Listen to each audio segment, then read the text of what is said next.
Welcome to St. Mary's College of Maryland. We're on Horseshoe Bay, a bend in the St. Mary's River, off the Potomac, off the Chesapeake.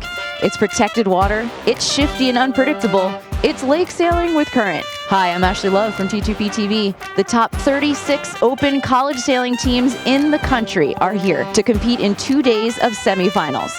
The top 9 from each semi will move on to the finals, which last another 2 days. With the recently crowned Quantum Women's College Sailor of the Year, Open and Women's, Fleet and Team Racing national champions, all Americans, it might be easy to pick favorites, but these teams have never sailed against each other in this configuration on this playground. These 4 days will test these athletes hailing from all 7 conferences governed by the Intercollegiate Sailing Association. The ICSA is the national governing body of sailing. Sailing is not governed by the NCAA. Like many other sports, we have our own national governing body. So we create all the rules that govern college sailing. We monitor eligibility. We provide for scoring. We provide support for our national championships. We provide support for all our teams. Good hands on three! Good hands on three! 1, 2, 3! Good hands! College sailing has grown in the 30-ish years that I've been involved. One of the things that we've seen across many of our top programs is more involvement in their athletic departments. This investment that results in facilities like we have here at St. Mary's, not just the on-land facilities, but the equipment that we're sailing in is generally more modern and more up-to-date than it was when I first started.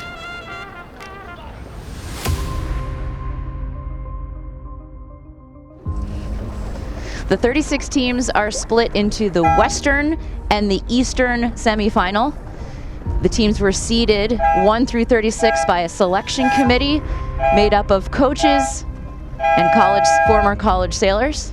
16. This is the Western semifinal, their second start of the day.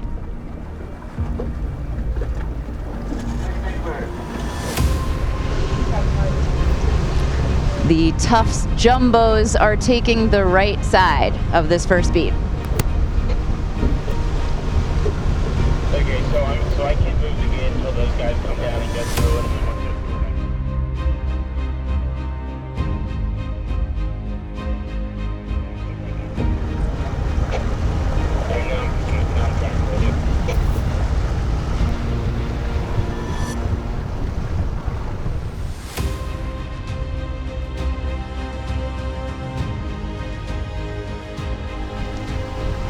The Bowdoin Polar Bears are getting to this top mark first. It's Thibaut Antonietti and crew Isabella Tuccitori.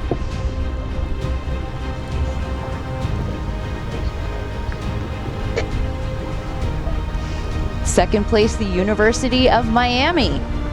The two maybe farthest colleges away from each other.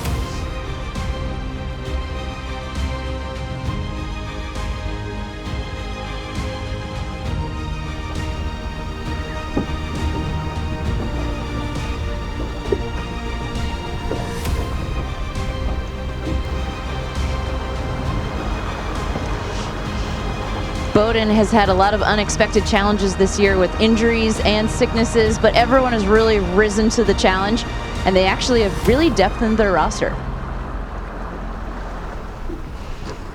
Well, while the Hurricanes and the Polar Bears were battling it out, the Yale Bulldogs snuck around course left, and the UC Santa Barbara Gauchos in boat 13 are right back in the mix with boat 10, the Stanford Cardinals.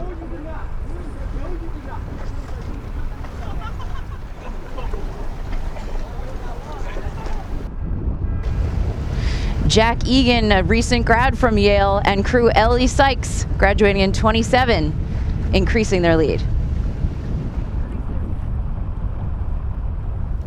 Talking about leverage, the North Carolina State Wolfpack, boat number 8, is now in the mix. Ooh, but in the end, the Stanford Cardinals with Tom Sitzman and team captain Ellie Harned taking their win.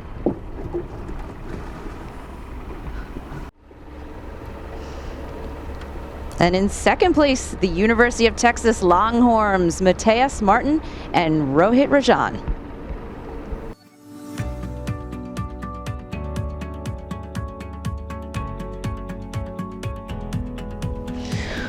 We join the Western semifinal for the first B division race of the day, and boat number 10 is the ODU Monarchs, who have been flying around this pin end the entire pre-sequence. Couple boats, OCS.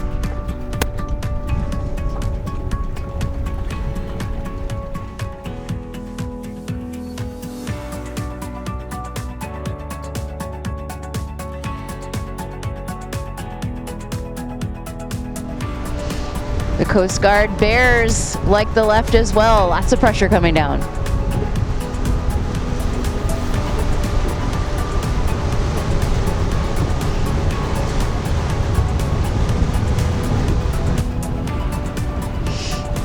BC, Dartmouth, and Charleston making their way back to the middle of the course.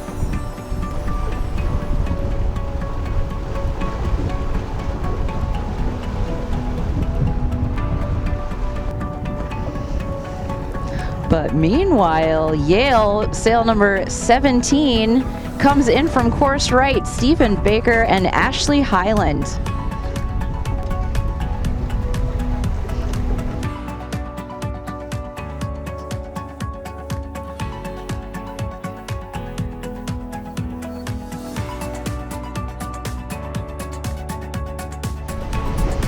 Stanford Cardinals around in second, and the Eagles and Miami stacked up right behind.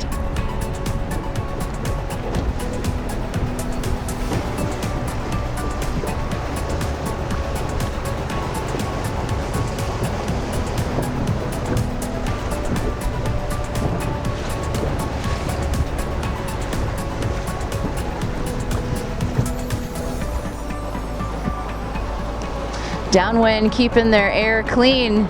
University of South Florida in boat 16.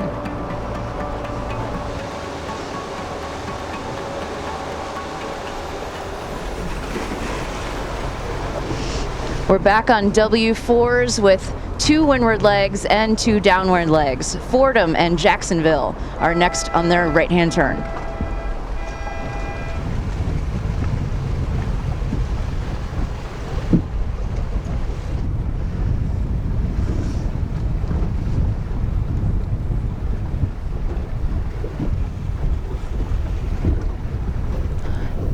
After the top mark and down mark, boat number 9 wins this race.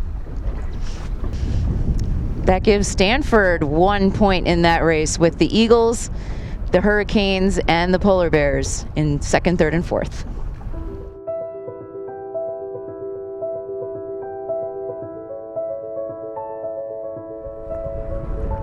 We move over to the Eastern semifinal, who are starting their day in the FJs. St. Mary's just took delivery of these boats in April. They are brand new.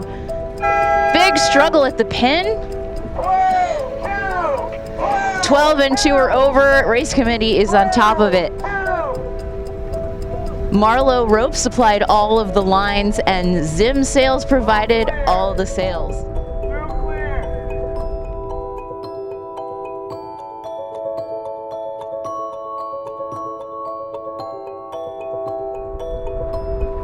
So far in this Eastern semi, the Brown Bears have a significant lead, having gone 1-2 in Division A, and the Northeastern Huskies are in second. This is the second race for B Division.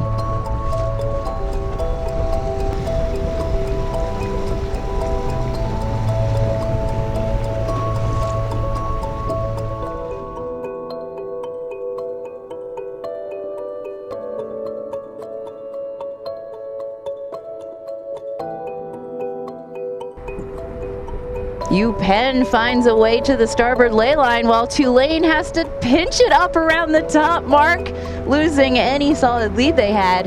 They'll be tight downwind.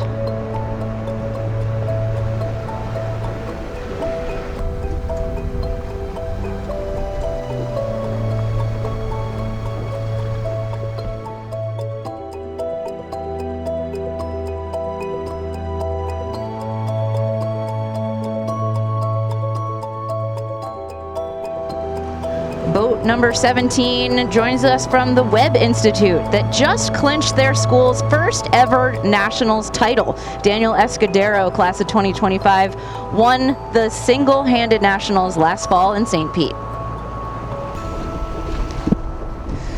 Skippering here for nationals, Everett Butt-Winnick and Jack Pryor round the leeward gate in about 6th place.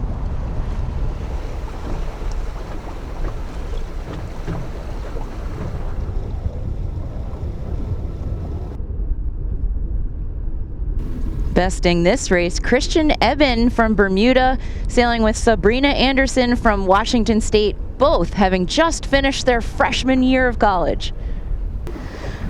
B division for the Eastern semifinal has sailed in and traded their boats, so A division for the Eastern semifinal is now about to begin their 3rd race. And Harvard, boat number 9, really wants this pin end.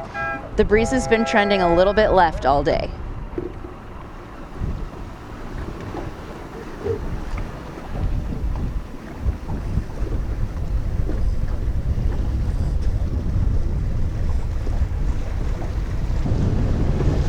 Florida State University, the Seminoles in boat number 7, also liking the left side. That's skipper Peter Foley from Stuart, Florida, who was a 4-sport varsity athlete in high school, but he's focusing on sailing now.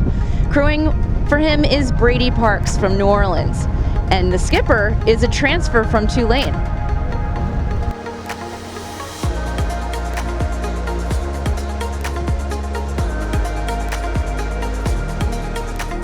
But leading this race are the Brown Bears, Guthrie Braun and Emily Moeller.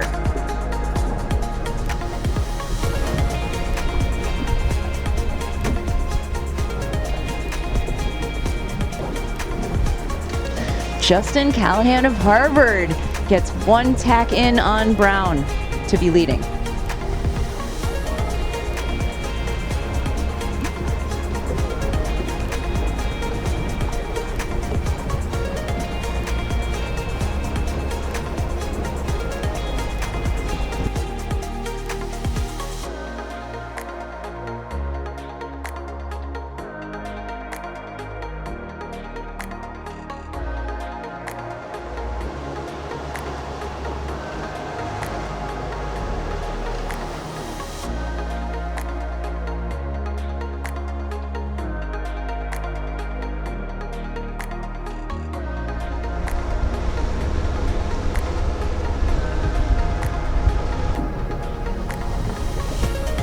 Harvard and Brown are duking it out, but Florida State is right in the mix as well.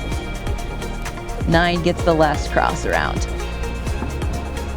The St. Mary's Seahawks have caught up in this race quite a bit as well, with Owen Hennessy from Annapolis, a finalist for Mesa Skipper of the Year and Sportsman of the Year.